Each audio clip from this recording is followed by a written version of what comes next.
Welcome, my name is Colleen Tauke and I'm a sewing specialist at Fons & Porter. In this Quilting Quickly tutorial, I'm going to show you how to make the quilt smoke and fire. For the pattern for this quilt, you will visit our website and you can get all the specifics on how many strips and how many pieces to cut for the little red fire that goes within the quilt. We're going to start with 2.5-inch strips here. We have 42 of them and a variety of black on black, black and gray, light gray, medium gray. They're all batiks, so they're all wonderful prints to work with. And that gives it kind of that smoky feel through the quilt. And then we're using a red on red, also a batik, and 2.5-inch squares there. And what we're going to be doing is creating strip sets using those pieces. And these are the blocks that we're going to be working towards. This makes up the entire quilt. There are also a couple pieces that don't have a triangle on them, but we need 48 of these and 28 of that block. So we're going to set those off to the side. And we're going to go through all those wonderful black and grays, and we're going to make combinations of 3 prints to create a strip set. And I'm working with half lengths here. You can use half lengths, but you can also use full length. Using half lengths will give you more of a scrappy because you can pair them up in different ways. So you would go in here and join 3 pieces together with seams here, going one direction for one stitching, and then changing directions to help keep your strip set nice and neat and tidy. Press your seam allowances to one side.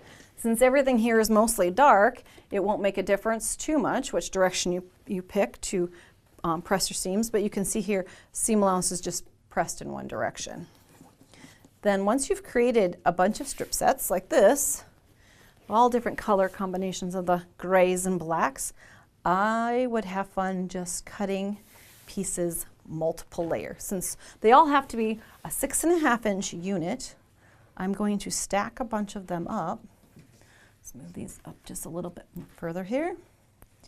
And as long as I keep these fairly parallel here, then I can come in and cut units off layers at a time since I'm cutting the same number over and over again. A 6.5-inch unit will make a square. So since all of my pieces aren't the same length, I'm going to overcut the first piece, and it's somewhere around the 7-inch range there. Making sure I can reach all the way across the width I've got laid out. So I'm going to make a cut here and then flip this around. I mated together nicely and stacked in a shift. So one thing nice working with batiks is they are so nice and crisp. They press so nicely. And then I can cut 6.5-inch units off of here and just then continue cutting in that same manner. Always making sure 6.5-inch there, you've got a straight edge aligned, and cut. And then you just cut the number of units, subunits like this that are required in the pattern, so just follow along. And then we're going to come in and we're going to make, remember we needed 48 and 28, so we need to create those triangles on the corners.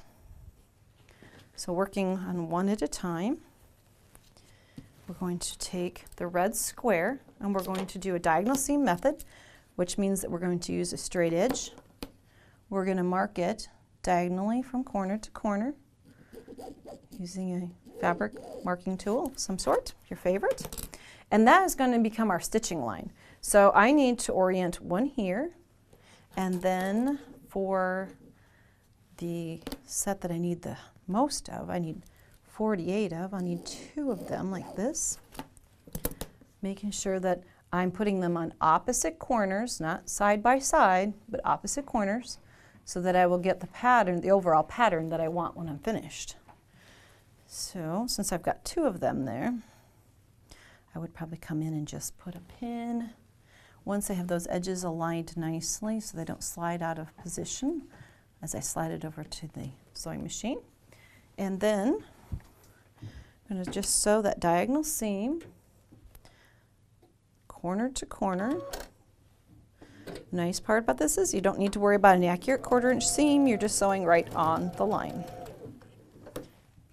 which makes it very easy. You can be listening to your favorite music, favorite radio station or television program, or even a movie if you've got one, a DVD player nearby, or Netflix or some other wonderful thing. Then you can stitch the second one. Just simply cross corner to corner. Okay, take away the threads. Try to keep your sewing patchwork neat and tidy, trimming threads as you go. It just makes everything clean and tidy. There we go. Then we're going to press these outward. We can do it with our finger. Batiks are so nice and crisp that it's even just with a finger press gives us a nice flat. You can also set them with an iron. So we could come over here also and with the iron just quickly give them a quick press. It won't take much to get them nice and crisp. And then we will come in the scissors. You can do it with a rotary cutter also.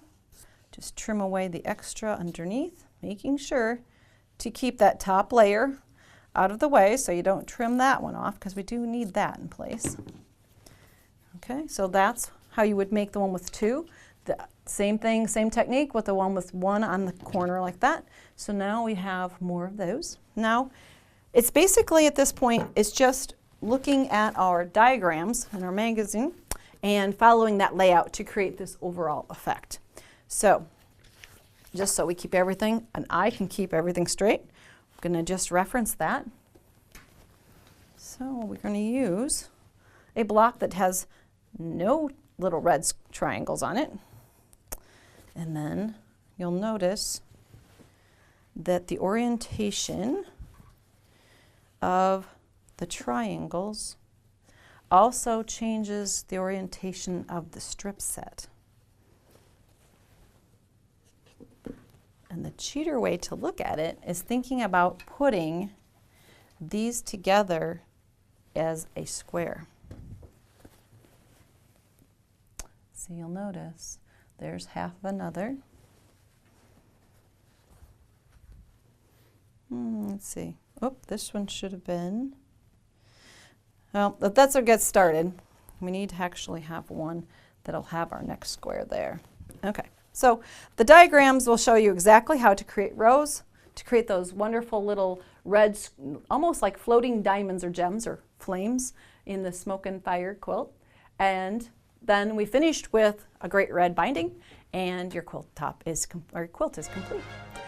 Thanks for joining me today. For more of our video tutorials, visit our website.